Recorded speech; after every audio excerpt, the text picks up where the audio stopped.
दुनिया में आपको दूसरों की नजर में बने रहना है तो आपको रोज कुछ नया और अलग करने की कोशिश करनी पड़ेगी। डिजिटल मीडिया के जमाने में आप ये बेहतर समझ सकते हैं कि वायरल होने के लिए किसी को भी समय समय पर नई चीजें करते रहना पड़ता है ताकि वो अपनी जगह पर बने रहें। इन सभी तरीकों को सोच समझकर और एक सामंजस्य बनाकर ही प्रयोग करें। कुछ हद तक इनका उपयोग आपकी मदद कर सकता है।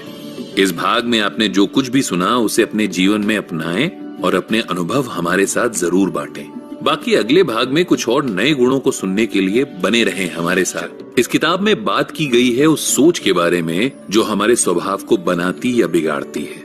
लेखक के अनुसार ये हमारा सिर्फ आज में जीते हुए छोटे समय के लक्ष्यों पर निर्भरता है जिसने हमें बड़ी चीजों से और बड़े फायदों से वंचित करके रखा है। उनका कहना है कि हम जितनी बार भी सिर्फ आज और आज के समय में होने वाली बात को सोचते हैं उतनी बार हम गलत निर्णय लेने का जोखिम उठाते हैं। हमारा इतिहास इस बात का गवाह है कि जब भी जहां भी लोगों ने सिर्फ आज के फायदे देखे हैं वहीं आने वाले समय में होने वाला नुकसान बड़ा और गंभीर हुआ है। इसके कुछ कारण भी हैं जिनकी वजह से हम इंसान आज भी बड़े उद्देश्यों के प्रति नासमझ और अनजान रहते हैं। लेखक रोम में हुए सबसे बड़े राजनीतिक हादसे की बात करते हुए कहते हैं कि जूलियस सीजर को रास्ते से हटाने के लिए ऑक्टेवियस सीजर के भतीजे और बाकी सेनेटर्स ने मिलकर लोगों के मन में ये शक पैदा किया कि वो रिपब्लिक व्यवस्था को तानाशाही में बदल देगा।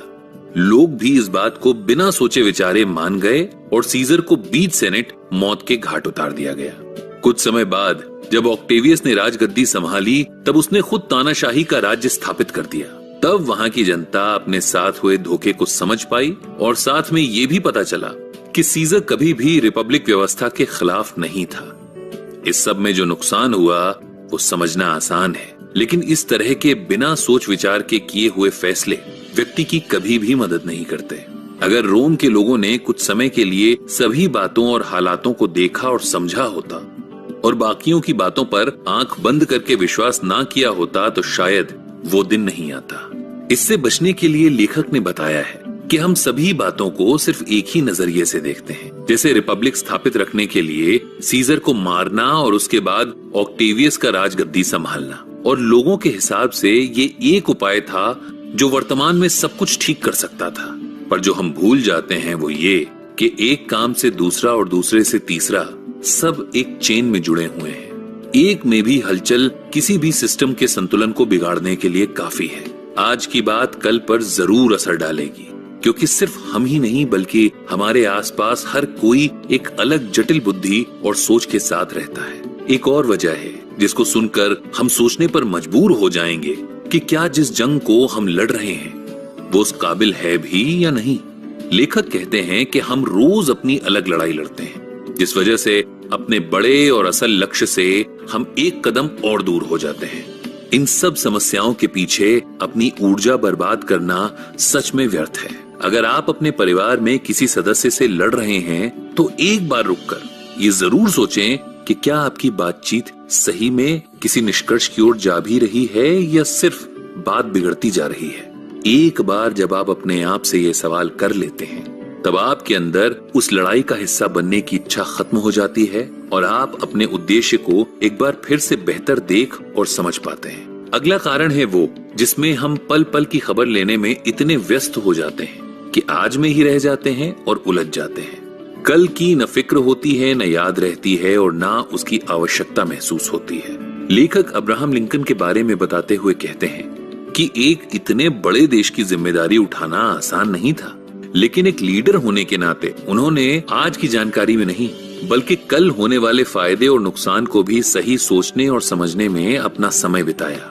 वो किसी भी निर्णय पर जल्दी से नहीं आते थे, अपना पूरा समय देते थे और भरपूर विचार विमर्श करके अपनी रणनीति बनाते थे। इसका लाभ उस समय के लोगों के साथ साथ आज तक यूनाइटेड स्टेट्स ऑफ अमेरिका के वासियों को मिल रहा है। ट्रेंडिंग होने के जमाने में जहाँ कोई भी चीज स्थायी नहीं है वहाँ कम से कम हमें अपने निर्णय कुछ समय के परिणाम सोचते हुए नहीं लेने चाहिए। तुरंत एक्शन लेना कभी भी सही नहीं होता जब तक बहुत ही ज्यादा जरूरी ना हो जाए। कई बार रुककर समझते हुए बातों को करने और संभालने की जरूरत होती है। इसके बाद आती है बारी जरूरत से ज्यादा जानकारी की। हम आज जिस युग में हैं ये आधुनिक होने के साथ साथ जानकारियों से भरा है। हर कोई डेटा के पीछे भाग रहा है, लेकिन कोई भी ये नहीं समझता कि इतनी जानकारी से सिर्फ हम अपने रास्ते से भटकते हैं और कुछ नहीं। कोई भी आगे बढ़ने के लिए अगर अपने आज की इन छोटी छोटी जानकारियों में ही फंसा रहेगा तो वो आगे के लिए कभी भी तैयार नहीं हो पाएगा। इसलिए जरूरी है कि सिर्फ उतनी ही जानकारी के पीछे भागें जो जरूरी है। अगर आप हर तरह से अपने दिमाग को भर लेंगे तो उसके पास मिली जानकारी को प्रोसेस करने का समय और शक्ति नहीं रहेगी। इस भाग में हमने जाना कि कैसे जो लोग सिर्फ मौजूदा हालात में फंसे रह जाते हैं वो कभी आगे नहीं बढ़ पाते। वैसे आपको इस भाग से क्या समझ आया, कमेंट सेक्शन में हमें जरूर बताएं। और सुनते हर किसी को अपनी बात मनवाना और अपना काम निकलवाना एक मुश्किल सी बात लगती है, पर जरूरत भी इसकी सबसे ज्यादा पड़ती है। अब काम चाहे घर पे भाई बहनों से पानी की बोतल मंगवाने का हो या बॉस से अप्रेजल करवाने का। भाग में हमने सुने कुछ ऐसे कारण जिनकी वजह से हम कई बार अपने बड़े लक्ष्यों तक पहुंचने से पहले ही रास्ता भटक जाते हैं। लेकिन इस भाग में लेखक ने बताया है कि किस तरह से हम सामने वाले के मन में झांक कर उसकी मानसिकता को समझ सकते हैं और उसके बाद अपनी बात को कैसे उस तक पहुंचाना है ये तय कर सकते हैं। एक कहावत के अनुसार अधिक सुनना और कम बोलना एक अच्छी आदत है, लेकिन लेखक इसका खंडन करते हुए कहते हैं कि जब हम दूसरों से बात करते हैं तब हमारे पास एक मौका होता है उनके मन को टटोलने का, उसे समझकर अपनी बातों को उसके हिसाब से रखने का, और न सिर्फ बात को रखना बल्कि उसे मनवाने का। कुछ ऐसी तरकीबें हैं जिनको आप अपने जीवन में उपयोग करके खुद फर्क देख सकते हैं। पहली तरकीब है लोगों को ध्यान और गंभीरता से सुनना। इसका मतलब ये बिल्कुल नहीं है कि आप पूरी बातचीत में सिर्फ चुप रहकर सुने, बल्कि जरूरी ये है कि आप सामने वाले की बात और उसके नॉन वर्बल हाव भाव को भी देखें और समझें। कई लोग शुरुआत में ऐसे लगते हैं जिनको बात करना पसंद ना हो या वो मस्ती मजाक करना पसंद नहीं करते, लेकिन जब आप उनसे एक बार बात करना शुरू करते हैं तब कुछ ऐसे विषय आते हैं जिन पर वो खुलकर बात करते हैं, हंसते हैं और मुस्कुराते हैं। वो चाहे बचपन की बातें हों या कुछ और। इन सब से हम सामने वाले की विचारधारा और बाकी सोच को गहराई से समझ सकते हैं। और एक बार अगर वो आपके साथ बातचीत में सरल और सहज महसूस करने लगे तब बस आप उनसे कोई भी बात आराम से कर सकते हैं और उनके मन पर एक प्रभाव बना सकते हैं। इसके बाद बारी आती है लोगों के मूड को समझने की। अक्सर हर कोई एक जैसे मूड या मिजाज का नहीं होता। इस पर सिर्फ किसी एक चीज का असर नहीं होता, बल्कि दिन भर की बातें और हालात बहुत हद तक किसी व्यक्ति को चिड़चिड़ा, जिद्दी या गुस्से वाला बना सकते हैं। ऐसे में अपनी बात करना या मनवाना तो असंभव हो सकता है। इसके लिए उपाय ये है कि हम सामने वाले को बदलने की जगह उसे उसी तरह अपनाएं। साथ ही आपकी अपनी ऊर्जा और मूड भी दूसरों को आपके बिना कहे बहुत कुछ कह जाता है। इसलिए अगर आप किसी से खुले दिल से मुस्कुरा कर मिलते हैं तो आपके बिना बोले ही वो आपकी भावना को समझ सकते हैं और उसके अनुसार आपकी बात को सुनते हैं। इसलिए कभी भी दूसरों से कुछ भी कहने से पहले खुद को अच्छे मूड में रखना सीखें। अगली तरकीब है सामने वाले को कभी भी ये महसूस न होने दें कि वो आपसे कम है या आपको उनकी बात पर भरोसा नहीं है। ये भावना सबसे जल्दी लोगों को नाराज करती है और उन्हें लगता है कि सामने वाला उनकी बुद्धि को कम आंक रहा है। इससे बात का जो निष्कर्ष निकलना चाहिए वो नहीं निकल पाता। कई बार किसी भी बात को काट कर जब हम सामने वाले को समझाना चाहते हैं तो आपने देखा होगा कि वो उस बात पर ध्यान ही नहीं देता, बल्कि उनका पूरा ध्यान अपनी बात को सही साबित करने पर लगा होता है। और ये वक्ता की एक बड़ी खामी है। अगर उसके बोलने में कोई सकारात्मक प्रभाव ना हो तो अच्छी से अच्छी बात का भी कोई मोल नहीं रहता। इसके बाद आता है सामने वाले को उसकी कमियां याद ना दिलाना।